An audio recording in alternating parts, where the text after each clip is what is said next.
إن الحمد لله نحمده ونستعينه ونستغفره ونعوذ بالله من شرور أنفسنا ومن سيئات أعمالنا ومن يهده الله فلا مضل له ومن يضلل فلا هادي له وأشهد أن لا إله إلا الله وحده لا شريك له وأشهد أن محمدًا عبده ورسوله يا أيها الذين آمنوا اتقوا الله حق تقاته ولا تموتن إلا وأنتم مسلمون يا أيها الناس اتقوا ربكم الذي خلقكم من نفس واحدة وخلق منها زوجها وبث منهما رجالا كثيرا ونساء واتقوا الله الذي تساءلون به والأرحام إن الله كان عليكم رقيبا يا أيها الذين آمنوا اتقوا الله وقولوا قولا سديدا يصلح لكم أعمالكم ويغفر لكم ذنوبكم ومن يطع الله ورسوله فقد فاز فوزا عظيما أما بعد فإن خير الحديث كتاب الله وخير الهدي هدي محمد صلى الله عليه وسلم وشر الأمور محدثاتها وكل محدثة بدعة وكل بدعة ضلالة وكل ضلالة في النار فأعوذ بالله من الشيطان الرجيم بسم الله الرحمن الرحيم قل هذه سبيلي أدعو إلى الله على بصيرة أنا ومن اتبعني وسبحان الله وما أنا من المشركين الحمد لله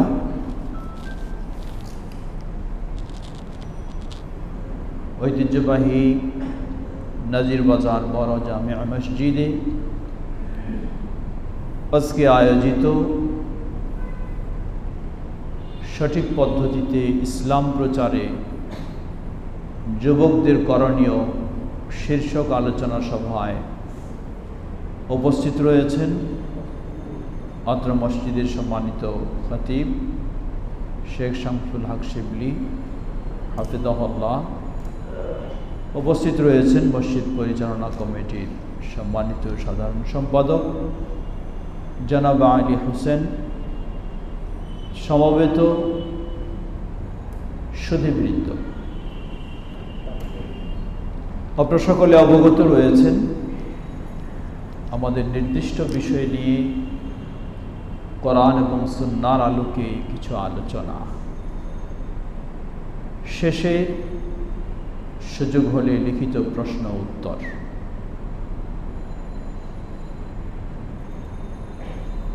মসজিদ কর্তৃপক্ষকে মোবারকবাদ জানাচ্ছি। প্রেক্ষাপট অনুযায়ী একটি অত্যন্ত গুরুত্বপূর্ণ বিষয়কে সামনে রেখে এই আলোচনা সভার উদ্যোগ নেওয়ার জন্য আল্লাহ সবাইকে এই আলোচনা থেকে উপকৃত হওয়ার তৌফিক দান করুন। সম্মানিত সমবেত দিনী ভাই সকল, বিশেষ করে আমাদের এই আলোচনা শুধু এই মসজিদের প্রাঙ্গণে সীমাবদ্ধ নয়, বিশ্বব্যাপী ছড়িয়ে যাচ্ছে। যেখানেই যেভাবে এই আলোচনা শুনছেন, সকলকে আমরা শুরুতে একটি কথা স্মরণ করে দেব, হেদায়েতের মালিক আল্লাহ সুবহানাহু ওয়া তাআলা। সঠিক পথ আমাদেরকে পাওয়ার জন্য চেষ্টা করতে হবে, কিন্তু দেওয়ার মালিক একমাত্র আল্লাহ সুবহানাহু ওয়া তাআলা। সুতরাং আমরা চেষ্টা করব এবং আল্লাহ রাব্বুল আলামিনের কাছে সেই সঠিক পথের হেদায়েত আমরা চাইব। আল্লাহ আমাদেরকে হেদায়েত করুন। সম্মানিত সমবেত সুধীবৃন্দ, আজকের আলোচ্য বিষয় সঠিক পদ্ধতিতে ইসলাম প্রচারে যুবকদের করণীয়। আমরা বিষয়টিকে প্রাথমিকভাবে 3 ভাগে বিভক্ত করছি। প্রথম হলো ইসলাম প্রচার, দ্বিতীয় হলো যুব সমাজ, তৃতীয় হলো করণীয়। ইসলাম প্রচার, যার অপর নাম হচ্ছে দাওয়া। ইসলাম প্রচার অপর নাম হলো দাওয়া, যা বিস্তারিত বর্ণনা দেওয়ার অপেক্ষা রাখে না। কম বেশি আমরা সকলেই দাওয়ার বিষয়ে জানি। সম্মানিত আমাদের ইমাম সাহেব শুরুতেই তিনি কোরআনুল কারীম থেকে তেলাওয়াত করলেন সূরা ফুসসিলাত। সেই আয়াতগুলির মধ্যে আল্লাহ রাব্বুল আলামিন বলছেন, وَمَنْ أَحْسَنُ قَوْلًا مِّمَّنْ دَعَا إِلَى اللَّهِ وَعَمِلَ صَالِحًا وَقَالَ إِنَّنِي مِنَ الْمُسْلِمِينَ। ওই ব্যক্তির চেয়ে কার কথা অধিক সুন্দর হতে পারে, যেই ব্যক্তি এর মাঝে 3টি গুণ থাকে। দা ইলাল্লাহ, প্রথম গুণ হলো যে আল্লাহর দিকে দাওয়াত দেয়। আর আল্লাহর দিকে দাওয়াত দেওয়ার মূল বিষয় হচ্ছে তাওহীদের দিকে দাওয়াত দেওয়া, আল্লাহর দ্বীনের দিকে দাওয়াত দেওয়া।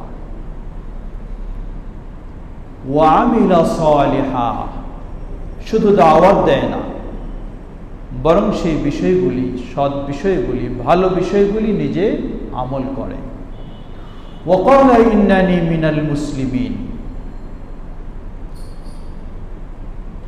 ইসলামের কিছু অংশ মানবে, কিছু অংশ ছেড়বে, অথবা মন যেমন চাইবে তেমন ইসলাম মানবে, এমনটা নয়।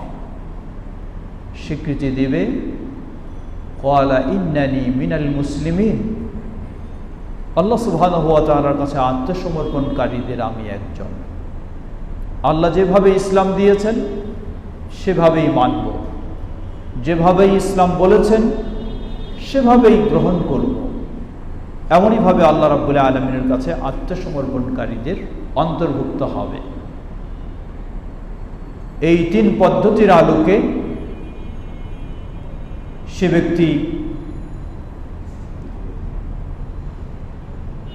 এই 3 পদ্ধতির আলোকেই সেই ব্যক্তির কথাই হলো সর্বোত্তম কথা। সম্মানিত সমবেত দিনী ভাই সকল, শুরুতে আমি একটি আয়াত পেশ করেছি, সূরা ইউসুফ 108 নম্বর আয়াত। আল্লাহ রাব্বুল আলামিন সে আয়াতেও কিছু নির্দেশনা উল্লেখ করেছেন। আল্লাহ রাব্বুল আলামিন বলেন, কুল হাযিহি সাবিলি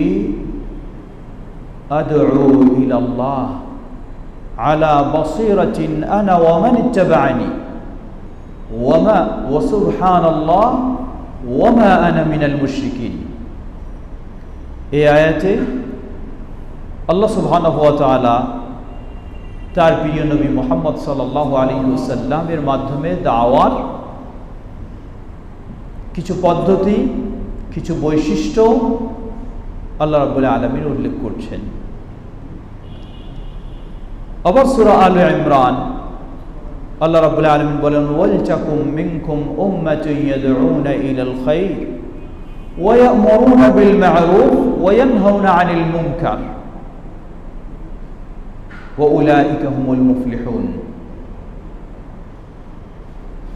সেখানে আল্লাহ রাব্বুল আলামিন এই দাওয়ার দুটি দিক তুলে ধরেছেন, কয়েকটি দিক তুলে ধরেছেন। তার মাঝে ওয়ালতাকুম মিনকুম উম্মাহ, তোমাদের মাঝে হওয়া উচিত এমন একটি দল যারা এই সৎ কাজের আদেশ এবং অসৎ কাজের নিষেধ, এই দাওয়ার কাজ করবে। তাদের পরিণতি আল্লাহ রাব্বুল আলামিন উল্লেখ করলেন, ওয়া উলাইকা হুমুল মুফলিহুন, তারাই হবে সফল কাম। সম্মানিত সমাবেত দিনী ভাই সকল, ঠিক তেমনই ভাবে আল্লাহ রাসূল সাল্লাল্লাহু আলাইহি ওয়াসাল্লাম দাওয়ার গুরুত্ব, তাৎপর্য, ফজিলত সবকিছুই বর্ণনা করেছেন। সহিহুল বুখারীর হাদিসে এসেছে, তিনি বলেন, ওয়াল্লাহি লা ইয়াহদিয়াল্লাহু বিকা রাজুলান ওয়াহিদা খায়রুল লাকা মিন হুমুরিন নাম। আল্লাহর কসম করে বলছি, আল্লাহ রাব্বুল আলামিন যদি তোমার হাতে একজন মানুষকে হেদায়েতের পথ দেখান, তাহলে তুমি আরবের অসংখ্য মূল্যবান লাল উটের মালিক হয়ে যাওয়াতে যে ধরনের তুমি লাভবান হবে, তার চেয়েও বহুগুণে তুমি লাভবান হবে। একজন মানুষের যদি হয়। এই দাওয়াত ফজিলত মর্যাদার আরেকটি দিক আল্লাহ রাসূল সাল্লাল্লাহু আলাইহি ওয়াসাল্লাম উল্লেখ করেছেন, যে হাদিসটিও সহিহ মুসলিমের হাদিস। সাহাবী আবু হুরায়রা রাদিয়াল্লাহু তাআলা আনহু তিনি বর্ণনা করছেন, রাসূল সাল্লাল্লাহু আলাইহি ওয়াসাল্লাম বলেন, মান দাআ ইলা হুদা কানা লাহু মিনাল আজরি মিন উজুরি মান তাবিআহু লা ইয়ানকুসু যালিকা মিন উজুরিহিম শাইআ। মান দাআ ইলা হুদা, যে হেদায়েতের দিকে দাওয়াত দেয়, কানা লাহু মিনাল আজরি, এই হেদায়েতের দিকে দাওয়াত দেওয়ার কারণেই সে এটার একটা সওয়াব লাভ করবে। এরপর যারা তার এই দাওয়াতে যত অনুসারী বৃদ্ধি হতে থাকবে এবং এই দাওয়ার আলোকে যারা যত দিন মেনে চলবে, সকলের সকল আমলের সমান সওয়াব আল্লাহ রাব্বুল আলামিন তাকে দান করবেন।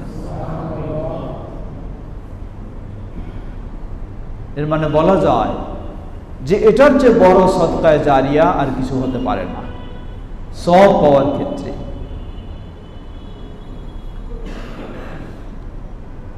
সেই হাদিসেই আল্লাহ রাসূল সাল্লাল্লাহু আলাইহি ওয়াসাল্লাম আরেকটি ক্ষতিকারক দিক উল্লেখ করলেন, ওয়ামান দাআ ইলা যালালাতি কানা আলাইহি মিনাল ইসমি মিসলু আসামি মান তাবিআ। আর যে ব্যক্তি ভ্রান্তির দিকে দাওয়াত দেবে, এই ভ্রান্তির দিকে দাওয়াত দেওয়ার কারণে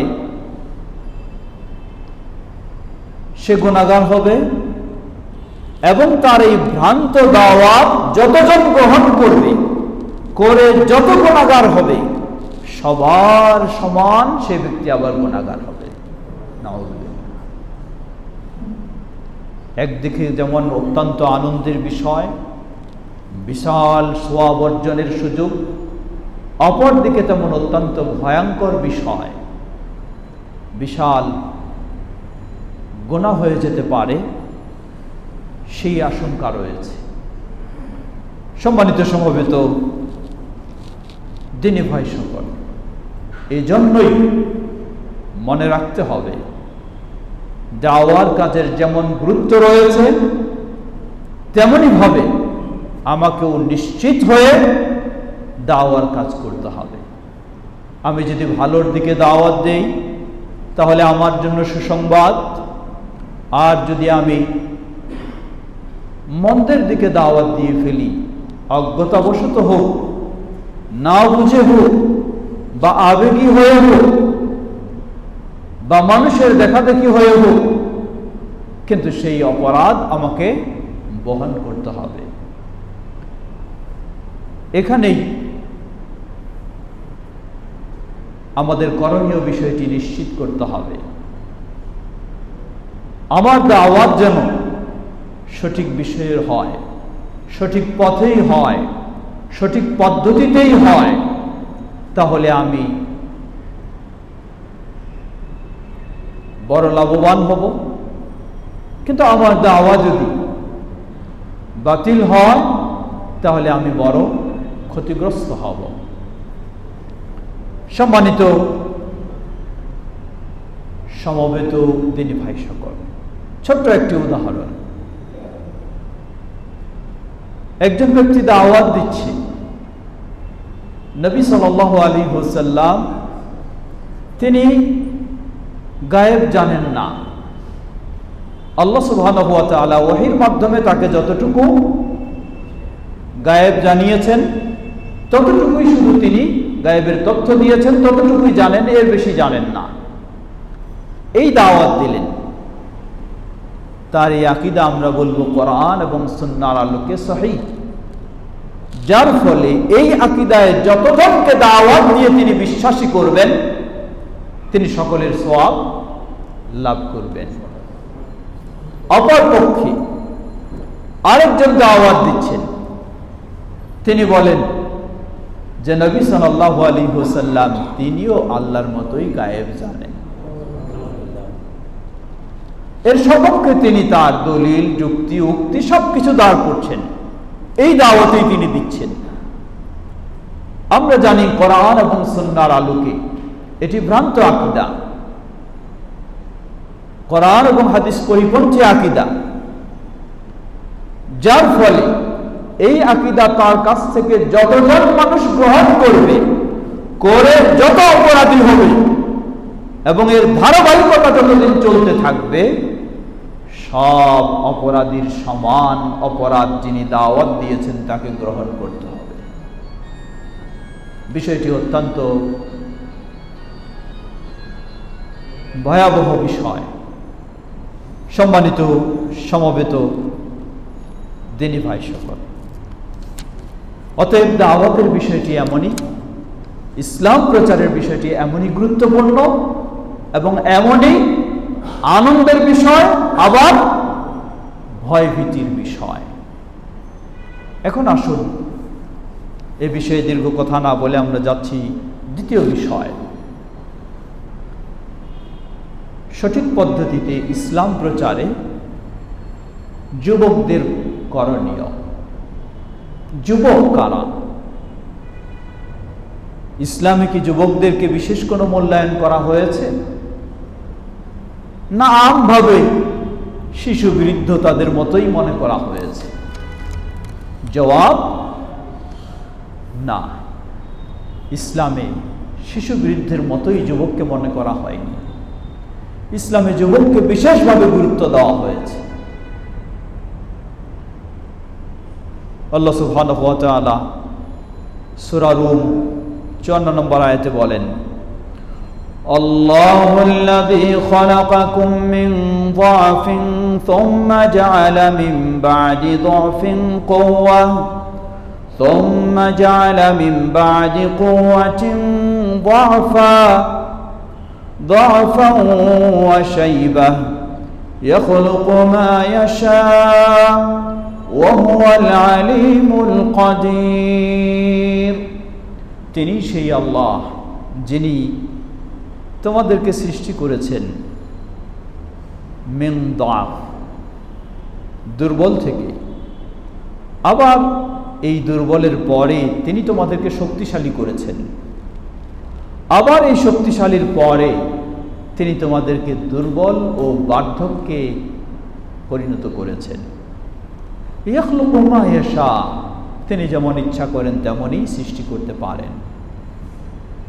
প্রাথমিক দুর্বলতা মানুষের জীবনে হলো শৈশবকাল, শিশু অবস্থায়। অতঃপর মানুষের শক্তিশালীর অবস্থানটা হচ্ছে যৌবনকাল। অতঃপর মানুষের দুর্বলতার অবস্থানটা হচ্ছে বার্ধক্যকাল। আল্লাহ রাসূল সাল্লাল্লাহু আলাইহি ওয়াসাল্লাম একাধিক হাদিসে এসেছে, যেমন তিরমিজির হাদিসে, হাদিসটি সহিহ, শেখ আলবানী রাহিমাহুল্লাহ সহিহায় সিলসিলা সহিহায় 946 নম্বর হাদিসে নিয়ে এসেছেন। হাদিসটি নবী সাল্লাল্লাহু আলাইহি ওয়াসাল্লাম বলেন, লা তাজুলু কদমা ইবনি আদম ইয়াউমাল কিয়ামাহ ইনদা রাব্বিহি হাত্তা ইউসআলা আন খামস, আন উমরিহি ফীমা আফনাহ, আন শাবাবিহি ফীমা আবলাহ, ওয়া মালিহি মিন আইনা ইকতাসাবাহ, ওয়া ফীমা আনফাকাহ, ওয়া মাযা আমিলা ফীমা আলিমা। কিয়ামতের কঠিন ভয়াবহ দিনে আদম সন্তানকে আল্লাহ রাব্বুল আলামিনের পক্ষ থেকে 5টি জিজ্ঞাসা না করা পর্যন্ত তার এক পাও সামনে অগ্রসর হতে দেওয়া হবে না। প্রথম জিজ্ঞাসা হলো, জিজ্ঞাসা করা হবে তার গোটা জীবন। বহু শিশু পৃথিবীতে আসার আগেই বিদায় নিয়ে চলে যায়, অর্থাৎ মায়ের গর্ভেই তার মৃত্যু হয়ে যায়। বহু শিশু জন্মের পরে একদিনও সুযোগ পায় না, এর মধ্যেই তার বিদায় ঘোষণা হয়ে যায়। কিন্তু আল্লাহ রাব্বুল আলামিন আমাদেরকে বছরের পর বছর জীবিত থাকার সুযোগ করে দিয়েছেন। সুবহানাল্লাহ, আল্লাহর কত বড় নিয়ামত। কেউ 40-এ, কেউ 50-এ, কেউ আরো বেশি পর্যন্ত পৌঁছার সুযোগ পেয়েছি। কতজনে আমাদের চোখের সামনে চলে যাচ্ছে। আল্লাহ সুবহানাহু ওয়া তাআলা জিজ্ঞাসা করবেন, প্রথম প্রশ্ন, আন উমরিহি ফীমা আফনা, গোটা জীবনটা কিভাবে আমি অতিবাহিত করেছি। এই প্রশ্নের পরে আরো বিশেষ গুরুত্ব দিয়ে প্রশ্ন, ওয়ান শাবাবিহি ফীমা আবলা, জীবনের একটি শক্তিশালী ও গুরুত্বপূর্ণ পর্ব হলো যৌবনকাল। এই যৌবনের সময়টাকে কিসে আমি শেষ করেছি। জিজ্ঞাসা করা হবে আমার সম্পদ সম্পর্কে, কিভাবে আয় করেছি, কিভাবে ব্যয় করেছি। জিজ্ঞাসা করা হবে আমার জ্ঞান সম্পর্কে, সেই অনুযায়ী কতটুকু আমল করেছি। আমার মনে হয় শেষ প্রশ্নে অনেকের একটা সুযোগ আছে। কি সুযোগ? যে আমি কিছু জানিও নাই, কিছু মানিও নাই, আমি কিছু পড়ালেখা করিনি, ইসলাম জানিনি, এটাই বাস সহজে জবাব দিতে পারবো যে আমি, আমার জ্ঞানও নাই, জ্ঞান অনুযায়ী আমার আমলও নাই। লা ইলাহা ইল্লাল্লাহ। এই সুযোগ নিয়ে পার পাওয়া যাবে না। তখন আপনার জন্য আরেক প্রশ্ন এসে যাবে। আল্লাহ আপনাকে দৃষ্টিশক্তি দিলেন, শ্রবণ শক্তি দিলেন, বিবেক বুদ্ধি দিলেন, এই সব কিছু দিয়ে অনেক কিছু জানলেন, কিন্তু আল্লাহর দিন সম্পর্কে আপনি জানলেন না কেন? সুম্মা লাতুসআলুন্না ইয়াওমাইযিন আনিন নাঈম। যত নিয়ামত আল্লাহ দিয়েছেন সব নিয়ামত সম্পর্কে আল্লাহ জিজ্ঞাসা করবেন। বলার সুযোগ নাই যে আমি কোরআন হাদিস বেশি জানতে পারিনি, তাই মানি নাই, তাই আমার ছাড় আছে, না, সুযোগ নেই। আপনার জন্য আরেক প্রশ্ন এসে যাবে, কেন জানলেন না আপনি? আল্লাহ তো এই জন্যই আপনাকে জ্ঞান বুদ্ধি দিয়েছে, জানার জন্যই, জানলেন না কেন? অনেক কিছু জানার সুযোগ হলো, কিন্তু আল্লাহর দিন আপনার জানার সুযোগ হলো না। এটি আরেক অপরাধ। সেদিকে যাচ্ছি না। এ হাদিসের বিষয় হচ্ছে যৌবনকাল। আল্লাহ রাসূল সাল্লাল্লাহু আলাইহি ওয়াসাল্লাম ভয়াবহ বিভীষিকাময় কিয়ামতের দিনে যেমন এই প্রশ্নের জবাব সম্মুখীন হওয়ার বিষয় বলেছেন, আবার সুসংবাদও দিয়েছেন। সেই কঠিন ভয়াবহ দিনে আল্লাহ রাব্বুল আলামিনের আরশের ছায়াতলে 7 শ্রেণীর মানুষের স্থান হবে। সেই 7 শ্রেণীর মধ্যে এক শ্রেণী, ওই যুবক, যেই যুবক তার যৌবনের সময়টা আল্লাহর আনুগত্যের মধ্য দিয়ে অতিবাহিত করেছে, ওই যুবকের জন্য সুসংবাদ। সুতরাং যৌবনের সময়টাকে ইসলাম অনেক গুরুত্ব দিয়েছে। বাস্তবে একজন মানুষ যতটুকু করতে পারে এই যৌবন সময়ে, শৈশবকালে নয়, খেলাধুলার সময়, কোনোভাবে মানুষ হওয়ার সময়, যৌবন অতিবাহিত হয়ে গেলেই দুর্বলতা আর দুর্বলতা যেন চতুর্দিক থেকে নেমে আসছে, সুযোগ নেই, সুযোগ এই যৌবন সময়ে। আসুন যুবকেরা যেন তাদের যৌবন সময়টাকে অপব্যবহার না করে সঠিকভাবে ব্যবহার করতে পারে, সে বিষয়ে একটু আমরা আলোচনায় আসি। আমাদের বিষয় ছিল সঠিক পদ্ধতিতে ইসলাম প্রচারে যুবকদের করণীয়। যুবক জন্মসূত্রে মুসলিম যুবক। এই মুসলিম যুবক তার আমরা বলতে পারি চারটি অবস্থা। মুসলিম যুবক সঠিকভাবে সুন্দরভাবে কোরআন এবং সুন্নাহর আলোকে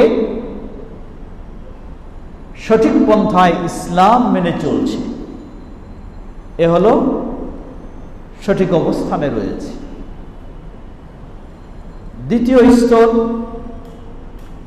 সঠিকভাবে ইসলাম মেনে চলার ক্ষেত্রে তার দুর্বলতা এসে গেছে, অলসতা এসে গেছে, গাফলাতি এসে গেছে, ঠিক মতো সালাত নেই, ঠিক মতো আমল আখলাক নেই, ইসলাম থেকে বের হয়ে যায়নি, অমুসলিম বলতে পারছেন না, কিন্তু সে দুর্বল হয়ে গেছে। তৃতীয় স্তর, এমন দুর্বলতায় চলে গেছে নতুন প্রজন্ম এখন নাস্তিকতার দিকে তাদেরকে খুব আমন্ত্রণ জানানো হচ্ছে। আল্লাহ দিনিয়া, দিনহীনতার দিকে। দিন বলতে কি আবার, ধর্ম বলতে কি আবার, ইসলাম বলতে কি আবার, সেই দিকে নেওয়া হচ্ছে। হিসাব নেই দাওয়াতের, ঘরে বাইরে চলতে ফিরতে প্রকাশ্যে গোপনে দাওয়া দাওয়া। কিসের? যুবককে যেন ইসলাম থেকে বের করে নেওয়া যায় সেদিকে, দেশে দেশের বাইরে সবখানে, মোবাইলে মোবাইলের বাইরে সবখানে। তো এই যুবক এই দাওয়াত গ্রহণ করার কারণে ইসলামের বাইরে চলে যায়। চতুর্থ, ইসলামের বাইরে চলে যায়নি, সে ইসলামের ভিতরে রয়েছে, মুসলিম যুবক, কিন্তু সে আরেক রোগে আক্রান্ত হয়ে গেছে,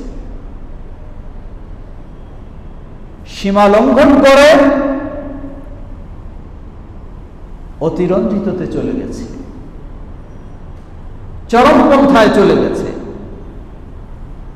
যার ফলে সঠিক অবস্থান থেকে সে বের হয়ে গেছে।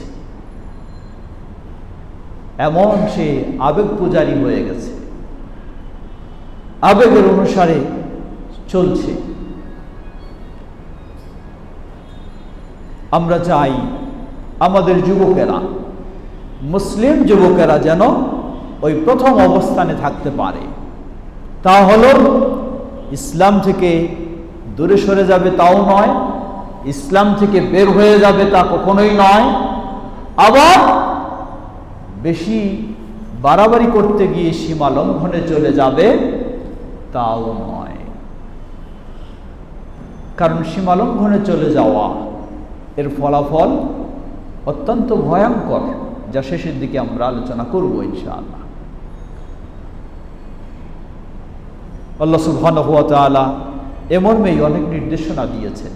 একজন মুসলিম যুবক যখন সঠিক অবস্থানে থাকবে, তার জন্য দায়িত্ব হলো সে যেন এই সঠিক অবস্থানেই অটল থাকতে পারে।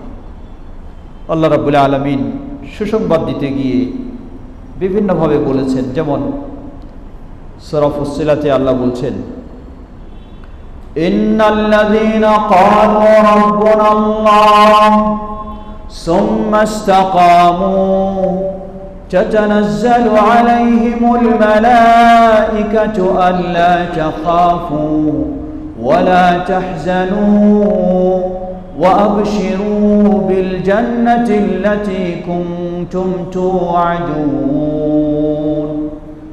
নাহনু আউলিয়াউকুম ফিল হায়াতিদ দুনিয়া ওয়া ফিল আখিরাহ ওয়া লাকুম ফিহা মা তাশতাহি আনফুসুকুম ওয়া লাকুম ফিহা মা তাদউন নুজুলাম মিন গফুরির রহিম।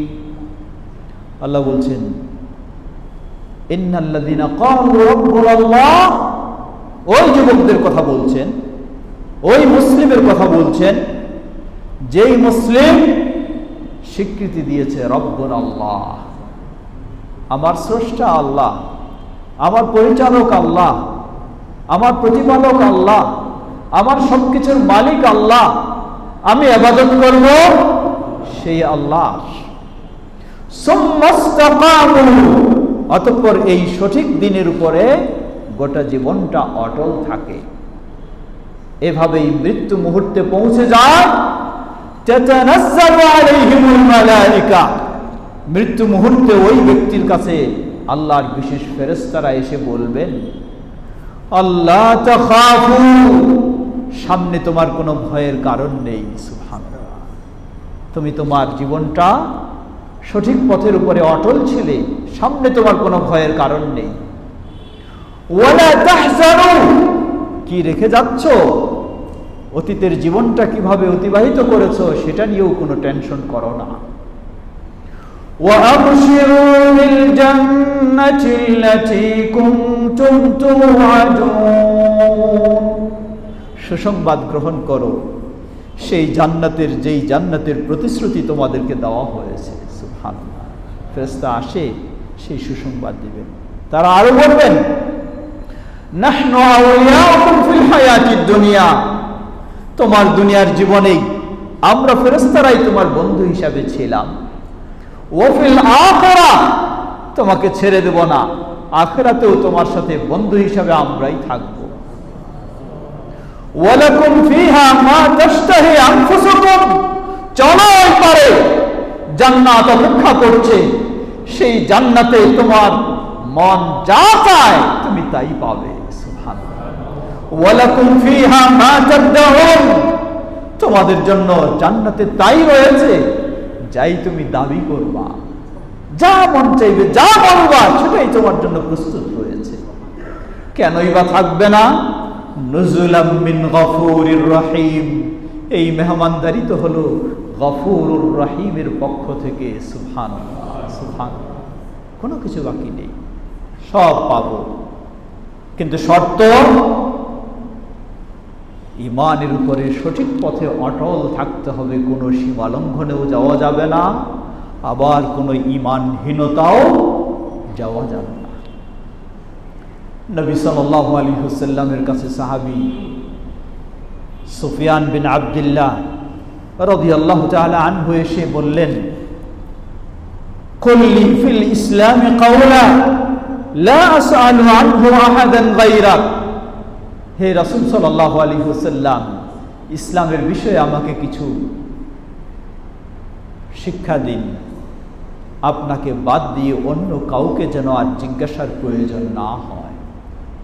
মানে মনে হয় প্রশ্নটা বিরাট।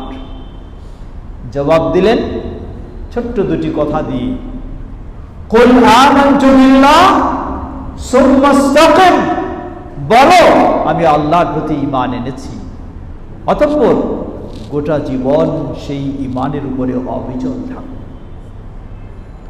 সুতরাং যুব সমাজকে বলতে চাই, যারা কোরআন এবং সুন্নাহর আলোকে সঠিক মধ্যপন্থায়, সঠিক পন্থায় ঈমানের উপরে রয়েছে, তাদের কর্তব্য হলো গোটা জীবনটাই এটার উপরে অটল থাকা।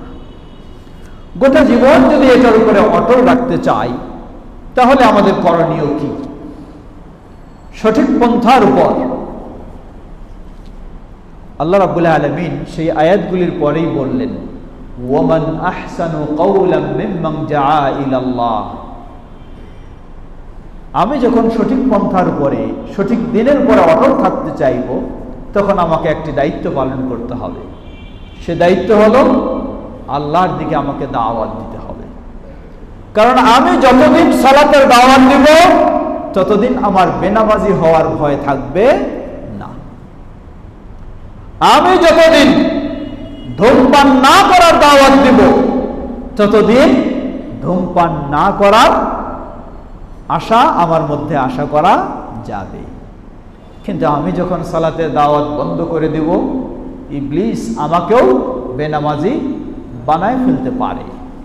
এই জন্যই আল্লাহ রাব্বুল আলামিন সঠিক দিনের উপর অটল থাকার বিষয়ে কথা বলার পরেই দাওয়াতের কথা বললেন। দাওয়াতের বিষয়টি এমন যার কারণে সঠিক বিষয়ের উপর, সঠিক দিনের উপরে অটল থাকা সহজ হয়। কিন্তু শর্ত হলো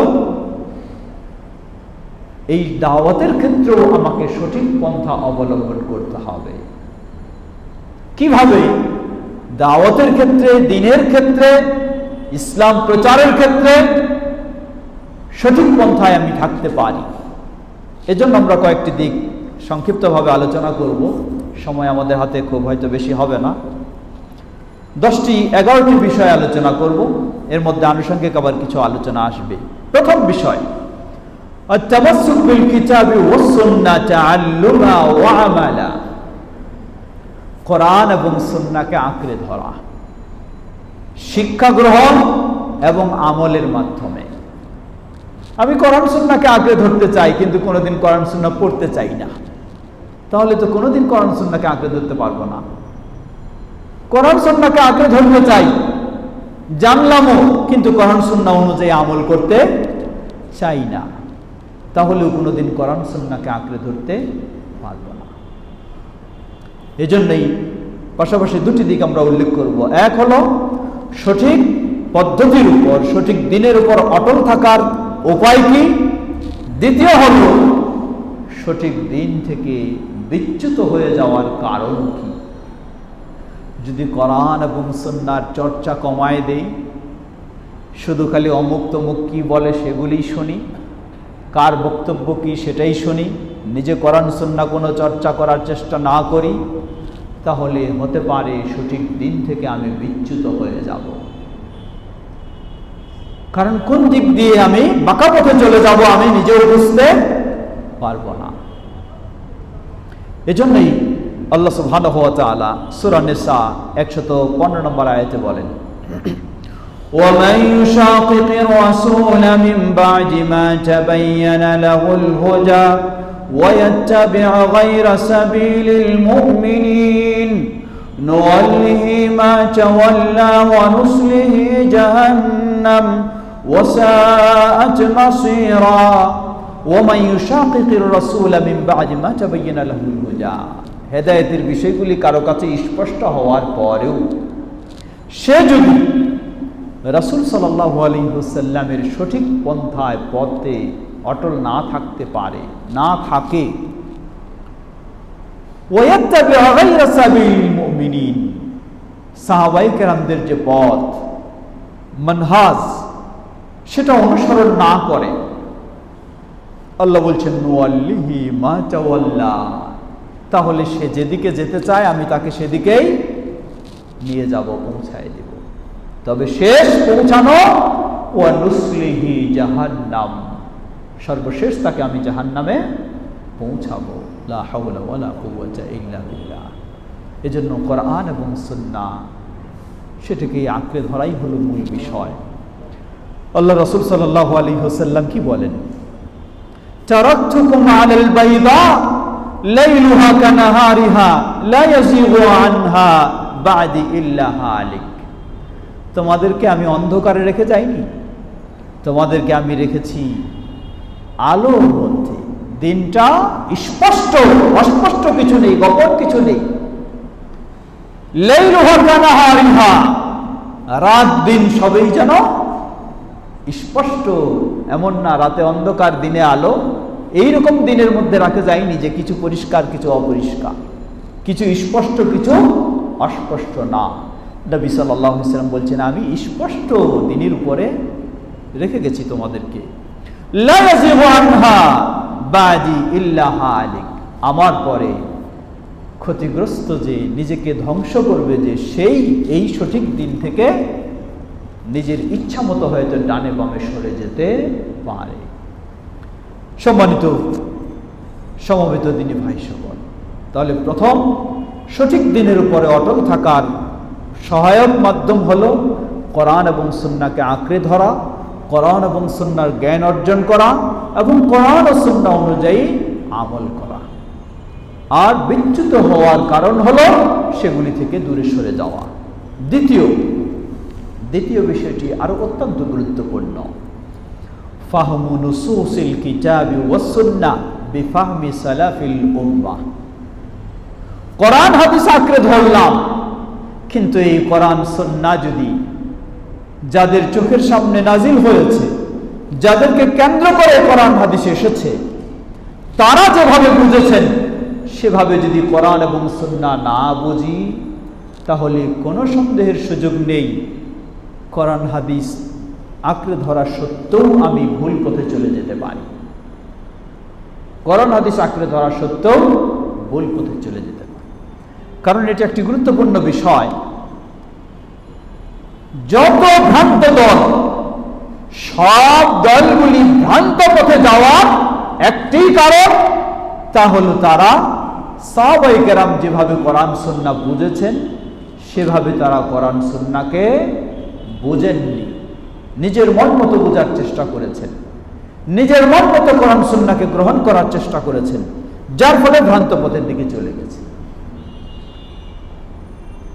লক্ষ্য করুন, আজকে নতুন নয়, সেই 1400 বছর আগ থেকে নবী মুহাম্মদ সাল্লাল্লাহু আলাইহি ওয়াসাল্লাম তার কাজগুলিও পছন্দ হয়নি। সহিহুল বুখারীর হাদিস, যুলখুয়াইসারা নামে এক ব্যক্তি, তিনিও সাহাবী বলে পরিচিত, সাহাবীদের মধ্যে আছেন। নবী সাল্লাল্লাহু আলাইহি ওয়াসাল্লাম গনিমতের মাল বন্টন করছেন, তিনি সামনে এসে বলছেন, ইয়া মুহাম্মদ আদিল ফাইন্নাকা লাম তা'দিল। বলছেন, হে মুহাম্মদ, আপনি ইনসাফের সাথে বন্টন করেন, আপনি বেইনসাফি করতেছেন। আল্লাহু আকবার। মুহাম্মদ সাল্লাল্লাহু আলাইহি ওয়াসাল্লামকে তার সামনে এসে এভাবে তিনি বললেন। নবী সাল্লাল্লাহু আলাইহি ওয়াসাল্লাম ধমক দিয়ে বললেন, ওয়াইহাক ইন লাম আদিল ফামান ইয়াদিল। দূর হও তুমি, আমি যদি ইনসাফের সাথে বন্টন না করি তাহলে কে আছে ইনসাফের সাথে বন্টন করবে? ইমাম ইবনে কাসির রাহিমাহুল্লাহ সহ প্রসিদ্ধ ইমামগণ অনেকেই বলেছেন যে এই চিন্তাটাই হলো সীমালঙ্ঘনের চিন্তা। এটিকে বলা হয় খারেজি চিন্তা, যাদের কাছে নবী সাল্লাল্লাহু আলাইহি ওয়াসাল্লামের বিষয়টাও মনোভূত হয় না। রাসূল সাল্লাল্লাহু আলাইহি ওয়াসাল্লামের বিষয়টি মনোভূত হয় না কখন? তার জীবদ্দশায় এবং তারপরে। তার জীবদ্দশায় যেমন একটা আমরা বুঝলাম এই ব্যক্তি, তারপরে রাসূল সাল্লাল্লাহু আলাইহি ওয়াসাল্লামের হাদিস কাউকে শোনাবেন আপনি, তার কাছে মনোভূত হচ্ছে না। হাদিস দুর্বল না হাদিস সহিহ, সবকিছু ঠিক, কিন্তু এরপরও তার কাছে মনোভূত হচ্ছে না। কেন? তার মন মতো সে ইসলাম মানতে চায়, তার মন মতো সে ইসলাম বুঝতে চায়। এই চিন্তাটাই হচ্ছে নবী সাল্লাল্লাহু আলাইহি ওয়াসাল্লামের যুগে ছিল, খোলাফায়ে রাশিদিনের যুগে ছিল, আজও আছে এবং কিয়ামত পর্যন্ত থাকবে। এদেরকে লক্ষ্য করি, এরাই সেই ব্যক্তি আমিরুল মুমিনিন ওসমান ইবনে আফফান রাদিয়াল্লাহু আনহুকে যারা হত্যা করেছে, এরাই সেই ব্যক্তি আমিরুল মুমিনিন আলী ইবনে আবি তালিব রাদিয়াল্লাহু আনহুকে যারা হত্যা করেছে। তারা কি কারণে হত্যা করেছে? তারা হত্যা করেছে সঠিক দিন মানার কারণে, মানার জন্য। বিষয়টি বুঝেছেন? ওসমান রাদিয়াল্লাহু আনহু ভুল দিনের উপরে আছেন, তারা সঠিক দিনের উপরে। সেটা কেন ওসমান রাদিয়াল্লাহু আনহু মেনে নেন না, এই জন্য হত্যা করেছে। আলী রাদিয়াল্লাহু আনহু ভুল দিনের উপরে আছেন, তারা সঠিক দিনের উপরে রয়েছে, কিন্তু তাদেরটা কেন মেনে নিলেন না, এই জন্য হত্যা করেছে। লা হাওলা ওয়ালা কুওয়াতা ইল্লা বিল্লাহ। আজও কোরআন সামনে, আজও সেই হাদিস সামনে, কিন্তু এরপরেও তারা আপনাকে বলবে যে আপনি ভ্রান্ততে আছেন, তারাই সঠিক রয়েছে।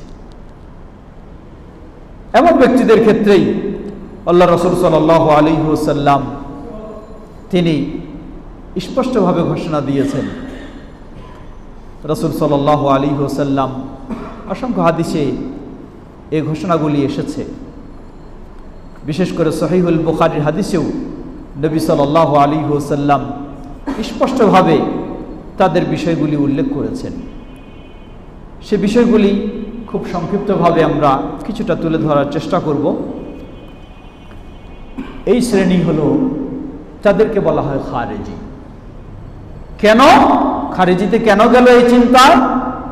কারণ হলো তারা কোরআন এবং হাদিস গ্রহণ করেছে ঠিকই, কিন্তু কোরআন এবং হাদিস সাহাবায়ে কেরাম যেভাবে বুঝেছেন সেভাবে বুঝেননি, নিজের মতো বোঝার চেষ্টা করেছে। এ কারণে ওসমান রাদিয়াল্লাহু আনহুকে যারা হত্যা করে তারাও বলে যে নিয়ে আসেন কোরআন, দেখেন কোরআনে কি বলা হয়েছে আর আপনি কি করতেছেন। আলী রাদিয়াল্লাহু আনহুকে তাই বলেছে। আলী রাদিয়াল্লাহু আনহুকে যারা হত্যা করেছে, আলী রাদিয়াল্লাহু আনহু মুয়াবিয়া রাদিয়াল্লাহু আনহু উভয়ের মাঝে সমঝোতার জন্য তারা যে ব্যবস্থা নিলেন, এই ব্যবস্থা গ্রহণ করাটাকেই কেন্দ্র করে আলী রাদিয়াল্লাহু আনহুকে যারা অতিভক্তি করত তারা বের হয়ে স্লোগান দেওয়া শুরু করলো। কিসের স্লোগান? ইনিল হুকমু ইল্লা লিল্লাহ। তারা বলে যে ফয়সালা হবে আল্লাহর পক্ষ থেকে, বিধান হলো আল্লাহ, আর আপনারা নিচ্ছেন মানুষের মাধ্যমে সমঝোতা করছেন। সুতরাং আলী রাদিয়াল্লাহু আনহু তার অনুসারী তারা সবাই কাফের, মুয়াবিয়া রাদিয়াল্লাহু আনহু তার অনুসারী তারা সবাই কাফের, এরাই শুধু মুসলমান, এরাই হলো মুসলমান। দলিল তাদের কাছে কোরআন, সবকিছুই তাদের। এজন্য আল্লাহ রাসূল সাল্লাল্লাহু আলাইহি ওয়াসাল্লাম বলেন ইয়াকুলুনা খায়রা কালামিল বারিয়া, তারা মুখে মুখে কথা বলবে। কি কথা বলবে? ইয়াকুলুনা খায়রা কালামিল বারিয়া সায়াখরুজু কওমুন ফি আখিরিজ জামান। অতীত তো চলে গেছে, রাসূল সাল্লাল্লাহু আলাইহি ওয়াসাল্লাম ভবিষ্যৎবাণী করেছেন শেষ যুগে আগমন ঘটবে এমন জাতির, এমন দলের, আহদাসুল আসনানি সুফাহাউল আহলামি। আহদাসুল আসনান যারা বয়সে হবে কম বয়সের মানুষ, বেশি বয়স হয়নি, অভিজ্ঞতা এখনো অত হয়নি। ইয়াকুলুনা মিন খায়রি কাওলিল বারিয়া, খুব সবচেয়ে ভালো কথা বলবে। মানে ভালো কথা কোনটা? ভালো কথা হলো কোরআন। মুখে মুখে কোরআনের আয়াত পেশ করবে, মুখে মুখে কোরআনের আয়াত দিয়ে দলিল দিবে। ওয়ালা ইউজাউযু ঈমানুহুম হানাজিরাহুম, কিন্তু ঈমান তাদের এই কণ্ঠনালীর ভিতরে প্রবেশ করবে না। এই মুখের ভিতরেই খালি ঈমানটা, আর ভিতরে কিছু নেই। ইয়ামরুকুনা মিনাদ দীনি কামা ইয়ামরুকুস সাহমু মিনার রামিয়াতি, ধনুক থেকে তীর যেমন ছোড়া হয়, সেই তীর ছড়লে কোনো কিছু সেই নির্দিষ্ট বস্তুকে ছড়লে সেটা ভেদ করে যেমন চলে যায়, ঠিক এই ধরনের ব্যক্তিরা তারা দিন থেকে বের হয়ে যায়, দিনের লেশমাত্র তাদের ভিতরে থাকবে না। অথচ তারা কি করবে? শুধু কোরআনের আয়াত দিয়ে কথায় কথায় দলিল দিবে।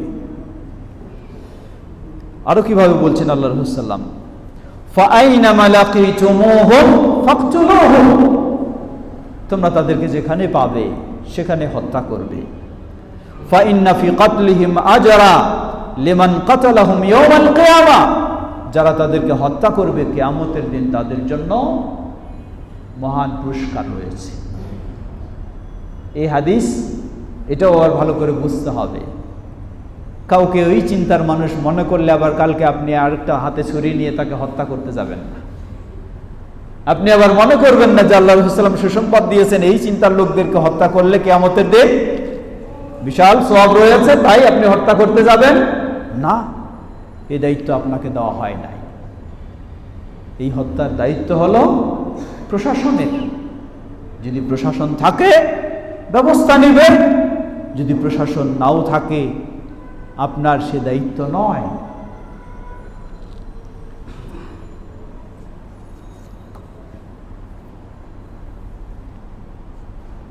এখন একটি বিষয় আসবে, এদের কতগুলি বৈশিষ্ট্য কি এই হাদিসের আলোকে তাদের বৈশিষ্ট্যগুলি, যেগুলি এই হাদিস সহ একাধিক হাদিসের মধ্যে পাওয়া যায়, যারা খারেজি চরমপন্থায় যায়, দাওয়াতি কাজ করতে গিয়েই বলেন, ইসলামী কাজ করতেই বলেন, ইসলাম মানতে গিয়েই বলেন, তাদের কয়েকটি প্রাচীনভাবে যেগুলি পাওয়া যায় মৌলিক কয়েকটি বিষয়।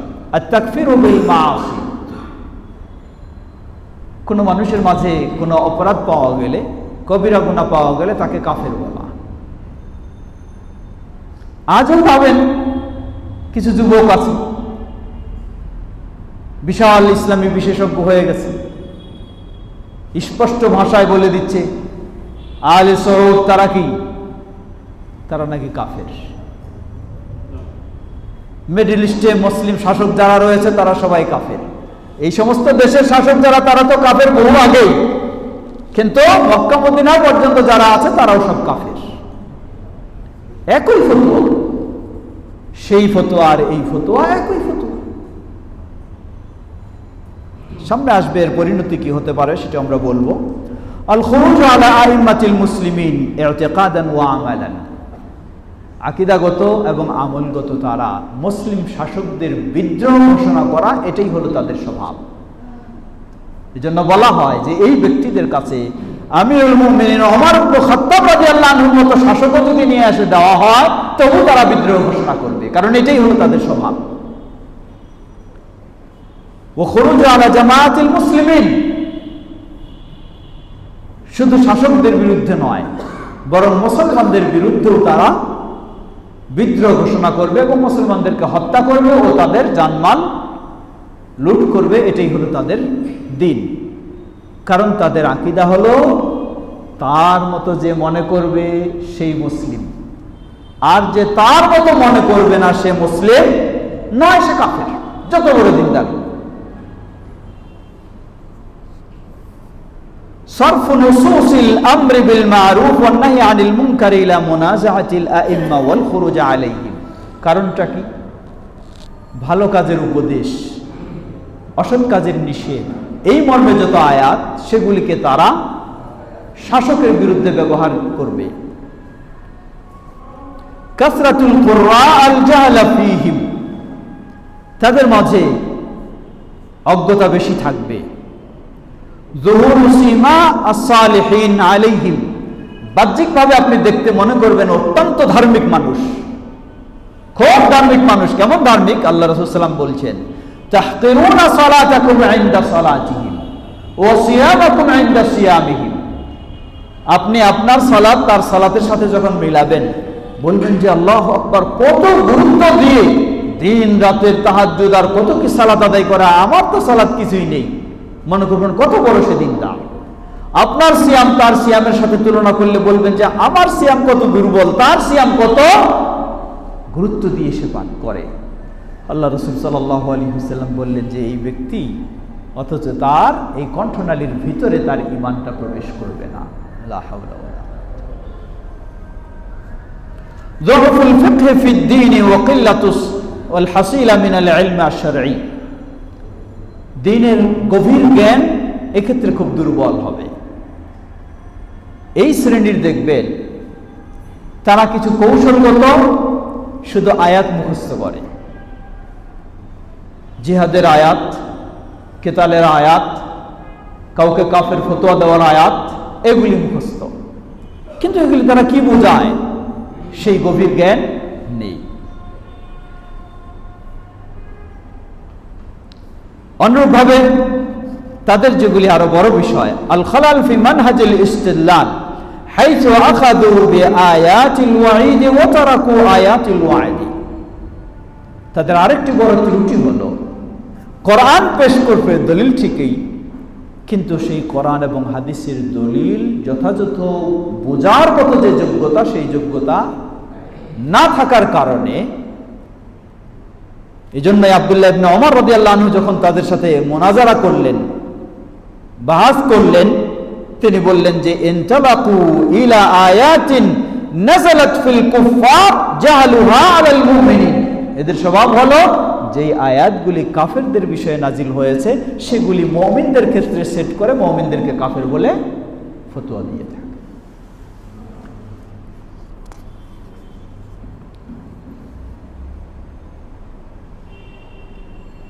কাসরুন নজরি ওয়া দায়কুল আতানি ওয়া কলবুহু কিল্লাতুস সাবরি ওয়া ইস্তিজালুন নাতাইজ। আরেকটি বড় সমস্যা হলো তারা দীর্ঘ চিন্তা করতে প্রস্তুত না, শর্ট চিন্তা মানে একদিনেই বাংলাদেশকে কেমনে ইসলামী রাষ্ট্র বানায় ফেলা যায়, খুব শর্ট চিন্তা। যার ফলে সিরিজ বোমা দরকার না আর কিছু দরকার, একদিনে গোটা বিশ্বকে ইসলামী বিশ্ব বানায় ফেলতে চায়। এটি হলো বড় একটি ভয়ঙ্কর বিষয়। অবশ্যই একজন মুসলিমকে দেশ ইসলামী হোক এই চিন্তা রাখতেই হবে, বিশ্ব ইসলামী হোক এই চিন্তা রাখতেই হবে, এ তামান্না তার থাকতেই হবে। কিন্তু এই চিন্তাটাকে বাস্তবায়ন করতে গিয়ে এবং ধৈর্য হারিয়ে ফেলে তখন কি করে? বিকল্প পথ অবলম্বন করে বিভ্রান্তিতে চলে যায়।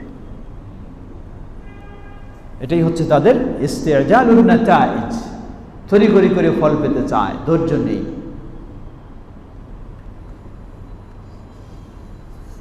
আরো অনেক বিষয় তাদের রয়েছে, সময় স্বল্পতার কারণে সেদিকে আমরা যেতে পারছি না। এখন একটি বিষয় আমাদের জানা দরকার। আমরা আগেই বলেছি যে এই মুসলিম যুবক তার সঠিক অবস্থান থেকে সীমালঙ্ঘনের দিকে, বাড়াবাড়ির দিকে চলে যায়। কারণটা কি? এটি কি বংশীয়ভাবে যায় না বাস্তব কোনো কারণে যায়? জবাব, বংশীয়ভাবেও কেউ যেতে পারে। যেমন নবী সাল্লাল্লাহু আলাইহি ওয়াসাল্লামের সাথে যেই ব্যক্তিটা দুর্ব্যবহার করেছিল, বলা হয়েছে, ইমাম ইবনে কাসির রাহিমাহুল্লাহ বলেছেন যে তারই পরবর্তী বংশধর থেকে কিছু ব্যক্তিরাই উসমান রাদিয়াল্লাহু আনহুকে হত্যা করেছে। মানে এটি একটি বংশীয় টানও থাকতে পারে, অসম্ভব নয়।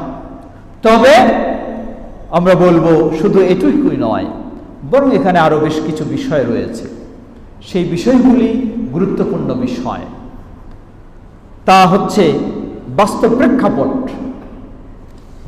প্রেক্ষাপট তাদেরকে এই পর্যায়ে পৌঁছায় দেয়। বাস্তব কিছু প্রেক্ষাপটও তাদেরকে এই পর্যায়ে পৌঁছায় দেয়। যেমন এই পর্যায়ে পৌঁছায় দেওয়ার উল্লেখযোগ্য বিষয়গুলি যেটা, তা বলা যেতে পারে ইরাদ আকসারিল মুসলিমিন আন দীনিহিম। একজন মানুষ যখন ভালো দিনপ্রিয় হয় আর দেখে যে এই সব মানুষেরা দিন থেকে দূরে সরে যাচ্ছে, তখন তার ভিতরে একটা কি আলাদা আবেগ তৈরি হয়। কিভাবে আমি এই লোকদেরকে দিনের প্রতি নিয়ে আসতে পারবো, এই ধরনের তার ভিতরে একটা চিন্তা তৈরি হয়। দেখতেছে আমি দিনদার, কোরআন সুন্নাহ আমি মেনে চলছি, এটা মানতে হবে, এটাই দিন। কিন্তু এই মানুষেরা সব দিনহীনতার দিকে খুব দ্রুত ধাবিত হচ্ছে। এই চিন্তাটা তাকে একটা বিকল্প পথ অবলম্বনের দিকে নিয়ে যায়। বলা যেতে পারে, এখানে আরো অনেকগুলি দিক রয়েছে, সেদিকে যাচ্ছি না।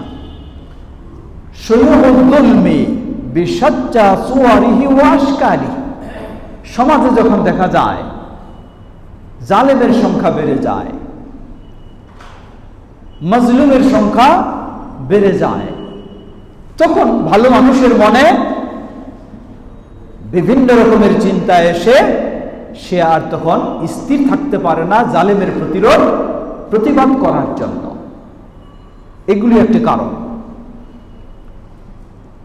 তাহাক্কুমুল কাফিরিন,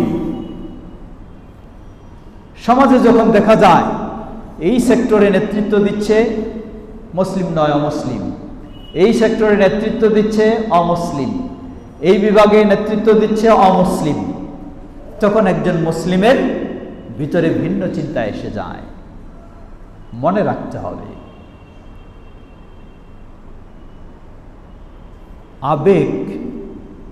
আবেগ বিষয়টা এমন বিষয়, এটি উপকারী বিষয় আবার এটি অপকারী বিষয়। কখন উপকারী? আবেগের সাথে যখন ইলম থাকবে তখন এটি উপকারী হবে। উদাহরণস্বরূপ ধরে নেন, আজকের এই প্রোগ্রাম আমাদের মনে চাচ্ছে যে একটা প্রোগ্রাম করি, আমরা প্রোগ্রাম করি, কিন্তু সেই প্রোগ্রামটা যখন কোরআন সুন্নাহর আলোকে সাজাতে পারবো তখন এই প্রোগ্রামটা হবে উপকারী। এই আবেগ না হলে কিন্তু প্রোগ্রাম হবে না। দাওয়াতি কাজ করতে যাবো না, ঘরে বসে আছি, আমার ভিতরে যদি আবেগ তৈরি না হয় আমি মাঠে বের হবো না, বক্তব্যও দিব না, বইও লিখবো না, কিছুই করবো না।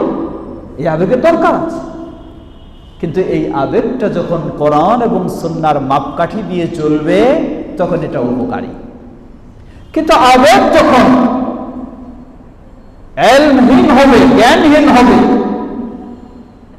তখন এই আবেগ হলো ভয়ঙ্কর। যেটা আমরা বলছিলাম, বিভিন্ন সেক্টরে যখন আপনি দেখছেন অমুসলিমরাই নেতৃত্ব দিচ্ছে, আপনি মুসলিম, আপনার ভিতরে একটা বড় চিন্তা যাচ্ছে কিভাবে আমি বিরুদ্ধ এগুলিকে সাফ করে দিয়ে মুসলিমদের হাতে নেতৃত্ব তুলে দিতে পারি।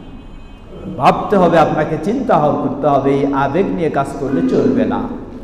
নবী মুহাম্মদ সাল্লাল্লাহু আলাইহি ওয়াসাল্লামের অধিকাংশ জীবনটাই মুসলিমদের নেতৃত্বে চলেছে না অমুসলিমদের নেতৃত্বে চলেছে?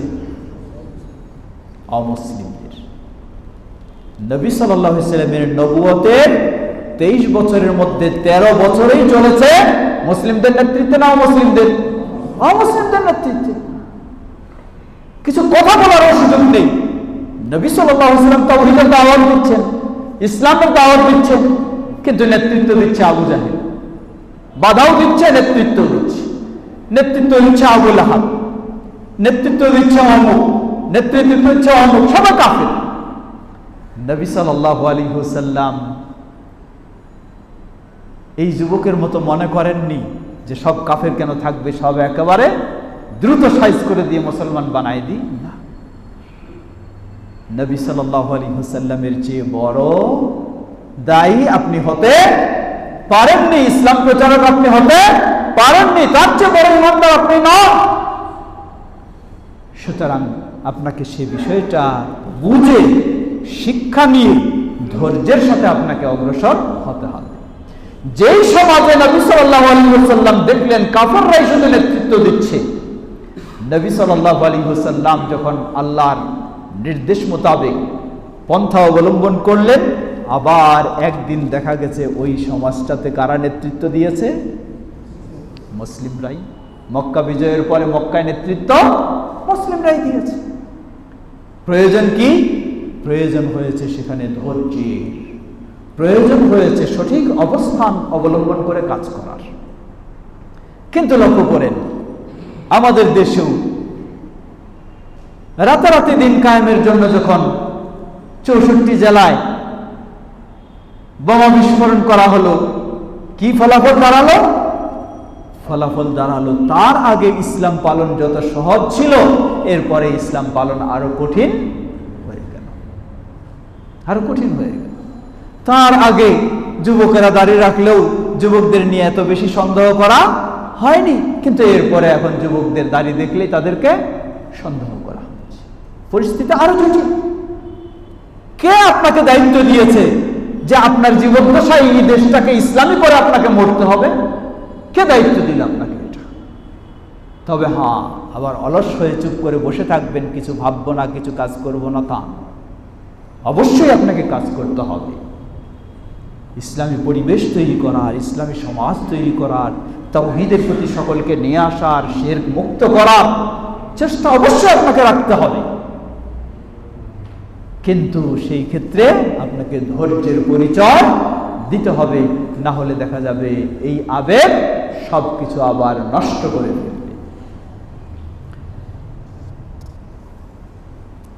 চতুর্থ, মুহারাবাতুত তামাসসুক বিদ্দীন ওয়াল আমাল বিসসুনান। কেউ দিন পালন করতে চাইলে, ধরে নেন উদাহরণস্বরূপ অবস্থা এমন দাঁড়িয়ে গেছে, আপনি একটা ইসলামী প্রোগ্রাম করবেন, কত রকমের বাধা, এখানে অনুমতি, ওখানে অনুমতি, এই করতে হবে, সেই করতে হবে ইত্যাদি। কিন্তু কেউ নাচ গানের আয়োজন করবে? বাধা তো দূরের কথা, বরং কত রকমের সহযোগিতা। তো মুসলিম সমাজে, মুসলিম দেশে যদি এই পরিস্থিতি হয়, তখন একজন মুসলিম যুবক ভাববে, কেন এই পরিস্থিতি রাখবো আমি, কেন থাকতে দিব? রাতারাতি এটাকে আমি কি করে ফেলি? পরিবর্তন করে ফেলি। এইভাবেই সেই যুবকেরা চলে যায় বিভ্রান্তির দিকে। কেন? এই প্রেক্ষাপটগুলি যখন আসে, সেই প্রেক্ষাপটে যেই সমস্যাগুলির কারণে তারা বিচ্যুত হয়ে যায় সঠিক পথ ও পন্থা থেকে, সেগুলির মধ্যে উল্লেখযোগ্য আল জাহাল বিল ইলমি শারঈ ওয়া কিল্লাতুল ফিকহ ফিদ্দীন। প্রকৃতপক্ষে কোরআন সুন্নাহর আলোকে সঠিক জ্ঞানের অভাবের কারণে হালকা কিছু পরেই মনে করছে যে এখন শেষ করে ফেলবে। লক্ষ্য করুন, যত জানেন, আপনি বাংলার বুকে খেয়াল করুন, যত জানেন এই ধরনের উগ্রপন্থা বেছে নিয়েছে, প্রায় আপনি কমপক্ষে 95% আপনি পাবেন এরা আসলে এই দিন সম্পর্কে গভীর জ্ঞান জানেনি, গভীর জ্ঞান তাদের ছিল না। 95%। আমরা আজান হয়ে যাই, তাদের শেষ করবো ইনশাআল্লাহ। আল্লাহ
اللهم بارك على محمد وبارك على محمد وعلى محمد اللهم بارك على محمد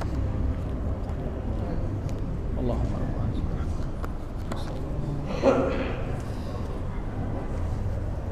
আমরা বলছিলাম যে পরিস্থিতি যখন এই ধরনের দেখে, তখন এই আবেগী যুবক, তার মাঝে সমস্যাগুলি এক হলো দিনের গভীর জ্ঞান বুঝ তার নেই, দ্বিতীয় হলো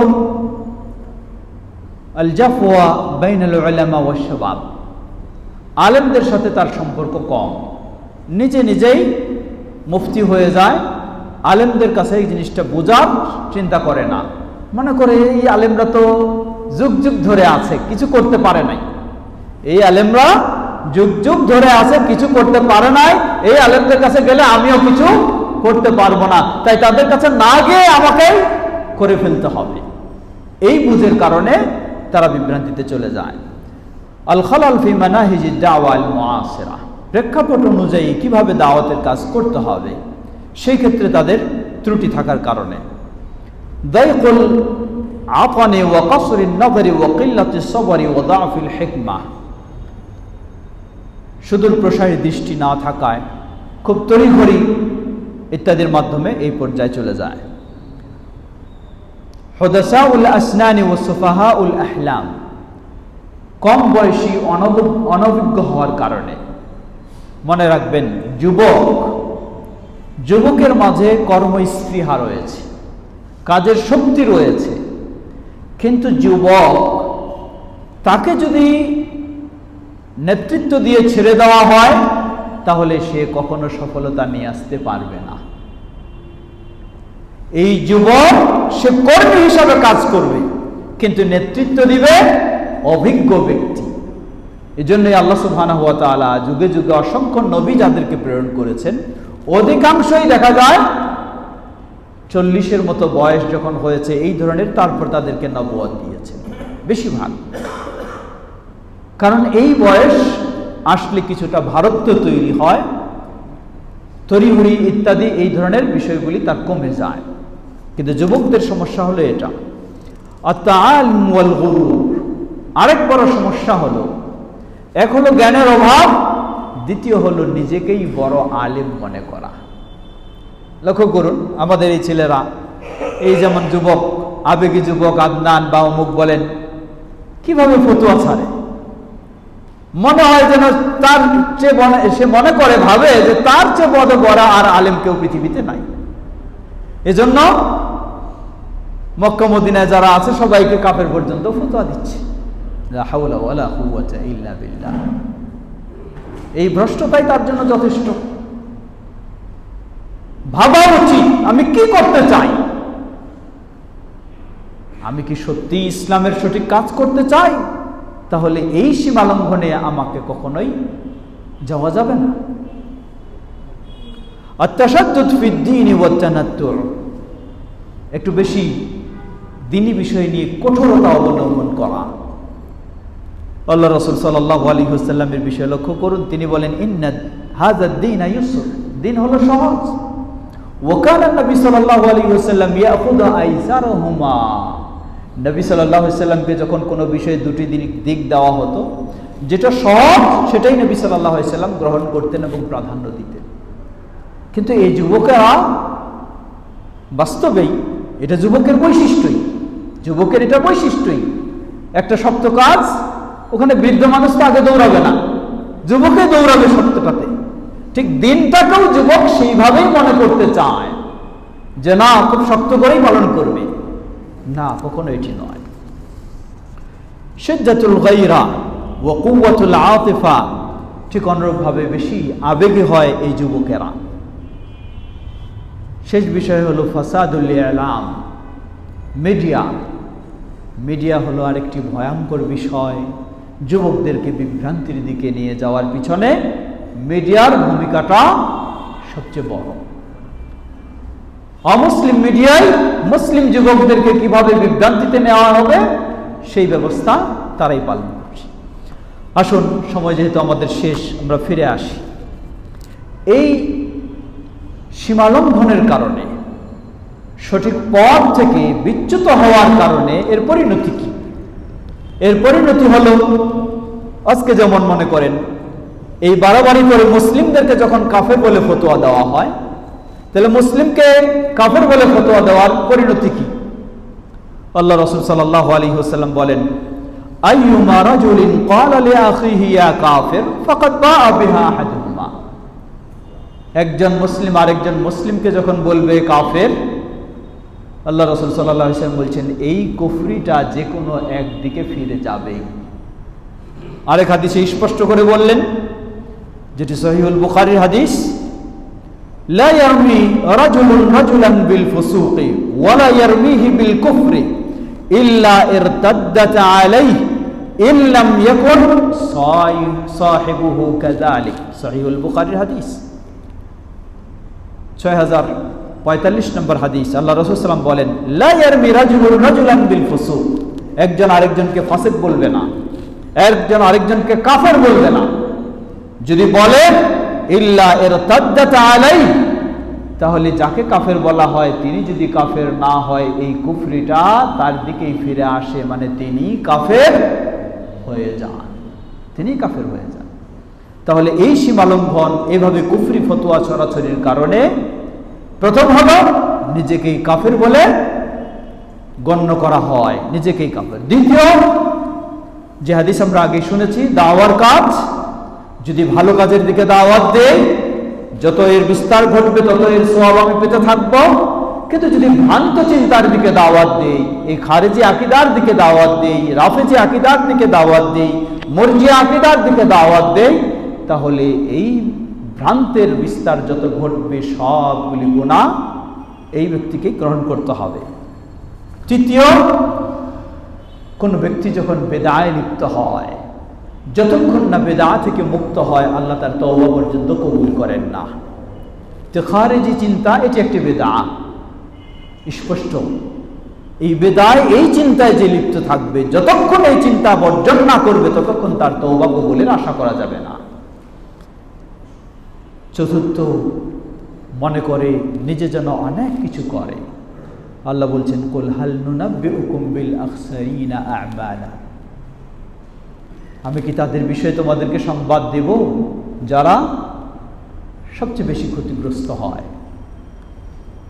নিজেরা মনে করে আমরা খুব ভালো কাজ করছি, অথচ তাদের কর্ম দুনিয়াতেই শেষ হয়ে যায়। পঞ্চম, এ যাবৎ নবী সাল্লাল্লাহু আলাইহি ওয়াসাল্লামের যুগ থেকে শুরু করে এ পর্যন্ত এই চেতনায় যারা অগ্রসর হয়েছে, তারা কোনোদিন পৃথিবীর বুকে কোথাও কল্যাণ নিয়ে আসতে পারেনি অকল্যাণ ছাড়া, কোনোদিন পারেনি। সুতরাং কোনো যুবকের উচিত নয় এই ভ্রান্ত চিন্তার দিকে অগ্রসর হওয়া। যুবককে অবশ্যই সংযমী হতে হবে, তাকে নিজেকে সংরক্ষণ করতে হবে এই ভ্রান্ত চিন্তার দিকে যাওয়া থেকে, নচেত পরিণতি, তার এই কাজের পরিণতিও খারাপ, নিজের অবস্থাও খারাপ। আল্লাহ রাব্বুল আলামিন আমাদের সবাইকে, বিশেষ করে যুব সমাজকে, যেন কোরআন ও সুন্নাহর আলোকে সঠিক ইসলাম ভালোভাবে উপলব্ধি করে সঠিক ইসলাম মেনে চলতে পারি। আল্লাহ তৌফিক দান করুন। একটু 5 মিনিটে আমরা শেষ করব।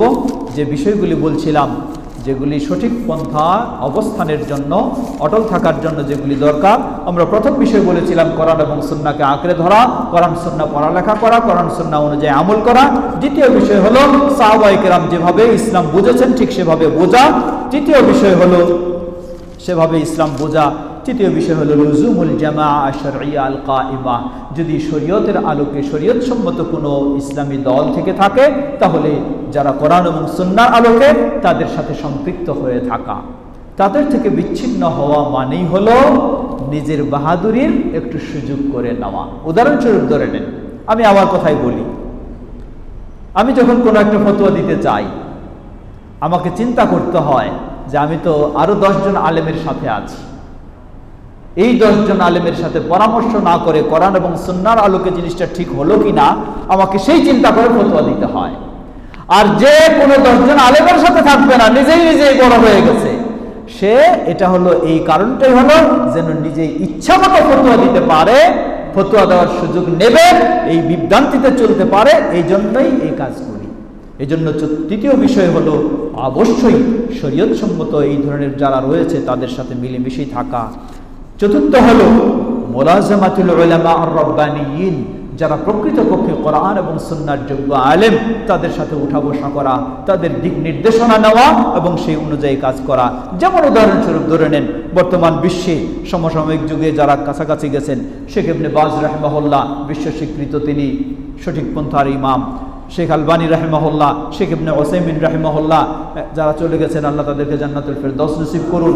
এখন যারা রয়েছেন তাদের মধ্যে উল্লেখযোগ্য আল্লামা শেখ ইবনে আল ফৌজান রাহিমাহুল্লাহ হাফিজাহুল্লাহ, শেখ সালেহ বিন ফৌজান হাফিজাহুল্লাহ, এই ধরনের ব্যক্তি। এখন দেখুন এই যে যুবকেরা, তারা কি কোনোদিন মনে করে তাদের কোনো ফতোয়া গ্রহণ করার, তাদের কোনো ফতোয়া থেকে শিক্ষা নেওয়ার? না, কখনো মনে করে না। নিজেই মনে করে বড় আল্লামা হয়ে গেছে, অথচ কোরআন সুন্নাহর জ্ঞানে শূন্য, যার ফলে এই বিভ্রান্তি এসে যায়। পঞ্চম হলো as-suhba as-salihah, ভালো মানুষদের সাথে উঠা বসা করলেই ভালো পথে চলা যায়। অর্থাৎ একজন মানুষ, একজন যুবক, সে যদি সঠিক পথে চলতে চায় তাহলে সঠিক পথে যারা প্রতিষ্ঠিত তাদের সাথেই তাকে যোগাযোগ রাখতে হবে। না হলে যারা ভ্রান্তির দিকে রয়েছে তাদের সাথে যোগাযোগ থাকলে অটোমেটিক সে ভ্রান্তির দিকে চলে যাবে। ষষ্ঠ হলো যেটা আমরা বলেছি, মিডিয়ার যেই ষড়যন্ত্র, সেই ষড়যন্ত্র থেকেও নিজেকে সেভ করার চেষ্টা করতে হবে। সপ্তম হলো ইত্তিবাউল হক ওয়া ইন কানা কালিলা, হক এর অনুসরণে আমাকে থাকতে হবে, যদিও সংখ্যায় কম হয়। এমন নয়, দেখবেন এখন ইদানিং একটা উদ্ভট কথা, গরম কথা কেউ ছেড়ে দিবে, তার লাইকের অভাব নাই, কত যুবক তার পিছে ছুটেছে। কিন্তু আরেকজন কোরআন সুন্নাহর আলোকে সঠিক কথা বলেছে, দেখবেন যে হয়তো মানুষ খুঁজেই টেরেই পায় নাই, যায় না, বুঝেই না। অতএব বেশি হলেই হক তা নয়। অষ্টম বিষয় আদামুল ইনকিয়াদিল আতিফা, আবেগী হয়ে চলা যাবে না, আবেগটাকে কোরআন সুন্নাহর জ্ঞানে কন্ট্রোলে নিয়ে আসতে হবে। নবম বিষয় সেটি হচ্ছে কিছু কিছু স্লোগান রয়েছে, সেই স্লোগান দেখে দৌড়ানো যাবে না। ওই খারেজিদের স্লোগান ছিল ইনিল হুকমু ইল্লা লিল্লাহ, কোরআনের আয়াতের স্লোগান। মানুষ মনে করে তো কোরআনের আয়াত দিয়ে স্লোগান দিচ্ছে, কেন যাব না সেদিকে? না, সেই কথা খালি চমকপ্রিয় হলেই সেদিকে দৌড়ানোর সুযোগ নেই।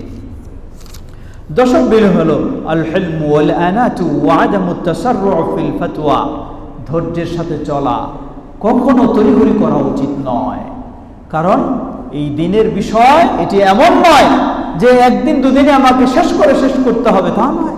যতদিন বেঁচে থাকবো ততদিন আমাকে দিন মেনেই চলতে হবে।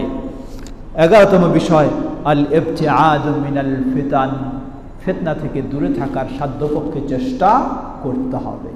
কিন্তু আবেগী যুবক কি করে? সাহস করে সে ফিতনায় নিজেকে আরো বেশি জড়ায়। আল্লাহ রাসূল সাল্লাল্লাহু আলাইহি ওয়াসাল্লাম কতটা সুন্দর বলেছেন, তিনি বলেন যে সাতাকুনু ফিতান, অতি শীঘ্রই বহু ফিতনার আবির্ভাব ঘটবে। আল কাঈদু ফিহা খায়রুম মিনাল কাঈম, ওই ফিতনার আবির্ভাবের সময় যিনি বসে আছেন চুপচাপ, ওই ব্যক্তি অনেক ভালো রয়েছে যে ব্যক্তি দাঁড়িয়েছে, ফিতনায় যায়নি, শুধু দাঁড়িয়েছে, তার চেয়ে বসে থাকা ব্যক্তিটা ভালো, নিরাপদ। ওয়াল কাঈমু ফিহা খায়রুম মিনাল মাশি, আর যে ব্যক্তি দাঁড়িয়ে আছে ওই ব্যক্তি যে ব্যক্তি হাঁটা চলা শুরু করেছে ফিতনার দিকে, তার চেয়ে ভালো রয়েছে। ওয়াল মাশি ফিহা খায়রুম মিনাস সাঈ, আর যে ব্যক্তি ফিতনার দিকে দৌড় দিয়ে চলছে, মনে হয় খুব সাহসী যুবক, কি হয় দেখি, করে আসি, কিছু বলে আসি, সেই ব্যক্তির চেয়ে যে ব্যক্তি ধীর গতিতে চলছে সে ভালো। বললেন জেনে রাখো, ওয়ামাই ইউশরিফু লাহা তাশরিফুহু, ফিতনার জায়গায় রয়েছে, যে ফিতনার দিকে উকি মারবে, নিজের চোখ বাড়াবে, ফিতনায় তার দিকে ধাবিত হবে। ওয়ামান ওয়াজাদা মালজাআ আও মাআদা ফালইআইদ বিহি, যে ব্যক্তি ফিতনা থেকে বাঁচার পথ পায় সেজন্য সেই পথটাই অবলম্বন করে। সহিহ মুসলিমের হাদিস। আসুন আমরা সবাইকে, আমি আমার নিজেকে এবং সকলকেই সেই কথাগুলি স্মরণ করে দিই। আমরা যেন বিশেষ করে যুব সমাজকে বলতে চাই, আমাদের লক্ষ্য উদ্দেশ্য যদি জান্নাত হয় তাহলে ভুল পথে চলে জান্নাত পাওয়া যাবে না। লক্ষ্য উদ্দেশ্য যদি আল্লাহর সন্তুষ্টি হয় তাহলে আবেগের সাথে চলে জান্নাত আল্লাহর সন্তুষ্টি পাওয়া যাবে না। পেতে হবে সেটি নবী মুহাম্মদ সাল্লাল্লাহু আলাইহি ওয়াসাল্লামের রেখে যাওয়া সঠিক পথের মধ্য দিয়েই। অতএব যে যুবকেরাও ভুল পথে ছিলেন, ভুল চিন্তায় চলে গেছেন, সেই যুবকদের জন্য উপদেশ হলো আল্লাহর কাছে তওবা করলেই আল্লাহ রাব্বুল আলামিন সেই ভুলগুলিকে ক্ষমা করে দেবেন। আর তওবার শর্ত হলো সেই ভুলগুলি থেকে আমাকে প্রথমেই ফিরে আসতে হবে, নিজেকে সেগুলি থেকে মুক্ত করতে হবে। আল্লাহ আমাদেরকে সেভাবেই তার দ্বীনের পথে চলার তৌফিক দান করুন। ওয়া আখিরু দাওয়ানা আলহামদুলিল্লাহি রাব্বিল আলামিন। সুবহানাকা আল্লাহুম্মা ওয়া বিহামদিকা আশহাদু আল লা ইলাহা ইল্লা আনতা আস্তাগফিরুকা ওয়া আতুবু ইলাইক। যারা যেভাবে সার্বিক সহযোগিতা দিয়েছেন, আল্লাহ সবাইকে